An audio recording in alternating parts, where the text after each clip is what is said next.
হবিগঞ্জের মাধবপুর সীমান্ত থেকে দুই বাংলাদেশি কৃষককে আটক করে ভারতীয়রা তাদের বিরুদ্ধে চরম নির্যাতন চালিয়েছে।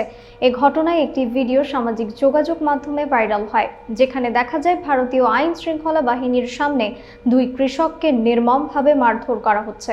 বিস্তারিত দেখুন নাহিদ মিয়ার প্রতিবেদনে। রোববার সকালে মাধবপুর সীমান্তের ওপারে ত্রিপুরা রাজ্যের সিধাই এলাকায় এ ঘটনা ঘটে। ভারতীয় সীমান্ত রক্ষী বাহিনী অভিযোগ করেছে, ওই দুই কৃষক বিনা পাসপোর্টে অবৈধভাবে ভারতে প্রবেশের চেষ্টা করছিল। তাদের পরে হরিণখোলা সীমান্তে পতাকা বৈঠকের মাধ্যমে বিজিবি বাংলাদেশে ফিরিয়ে আনে। নির্যাতনের শিকার কৃষকরা হলেন মাধবপুর উপজেলার চৌমোহনী ইউনিয়নের তুলসীপুর গ্রামের তোফাজ্জল হোসেন এবং জামাল মিয়া। বিজিবি সূত্রে জানা যায়, অবৈধ অনুপ্রবেশের অভিযোগে ওই দুই কৃষকের বিরুদ্ধে মামলা করা হয়েছে এবং তাদেরকে আদালতে প্রেরণ করা হয়েছে। এ বিষয়ে মাধবপুর থানার ইন্সপেক্টর কবির হোসেন জানান, ঘটনাটি তদন্ত করা হচ্ছে এবং বিজিবি সতর্ক অবস্থায় রয়েছে।